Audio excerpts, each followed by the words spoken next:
धन्यवाद आपका। और सीधे छत्तीसगढ़ विधानसभा आपको लेकर चलते हैं। कार्यवाही शुरू हो चुकी है।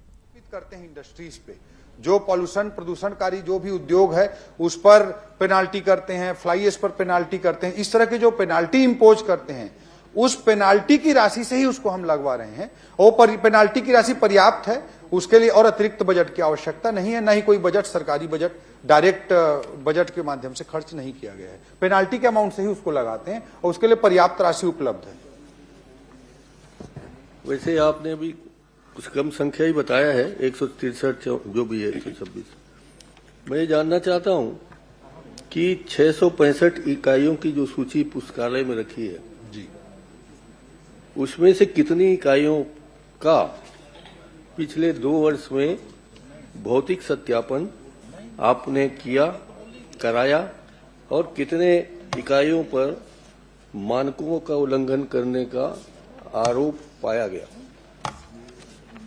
माननीय सभापति महोदय, ये जो मूल रूप से प्रश्न है ये हजार्डस मेटल के बारे में माननीय नेता प्रतिपक्ष जी ने पूछा है। जहां तक वो भौतिक निरीक्षण की बात है, भौतिक परीक्षण की बात है, तो जो इन्वायरमेंट लॉस में रेगुलर उसका फिजिकल वेरिफिकेशन के नॉर्म्स लिखे हुए हैं और कितने कितने दिन में करना है वो भी पूरा लिखा हुआ है। तो उसके अनुसार जो रिटर्निंग ऑफिसर्स हैं वो जाकर रेगुलर भौतिक निरीक्षण कर रहे हैं। और जो हजार्डस मेटल के मामले हैं उसमें भी काफी व्यापक कार्रवाइयां की गई हैं। हजार्डस मेटल जो भी ट्रांसपोर्टेशन होता है उसमें वो ईयरवार पूरी जानकारी यहां पर है। और जो माननीय नेता प्रतिपक्ष जी को भी मैं जो जानकारी उपलब्ध कराया हूं वो 200 पेज से अधिक की जानकारी है, तो उसमें भी पूरा डिटेल है। तो लगातार कार्रवाइयां की जा रही हैं सभापति महोदय। एक विषय जरूर मैं आपके समक्ष में लाना चाहूंगा कि प्रदेश में पिछले 2-2.5 दशकों में हमारे छत्तीसगढ़ राज्य बनने के बाद अनेक प्रकार के उद्योग लगे पिछले 25 सालों में।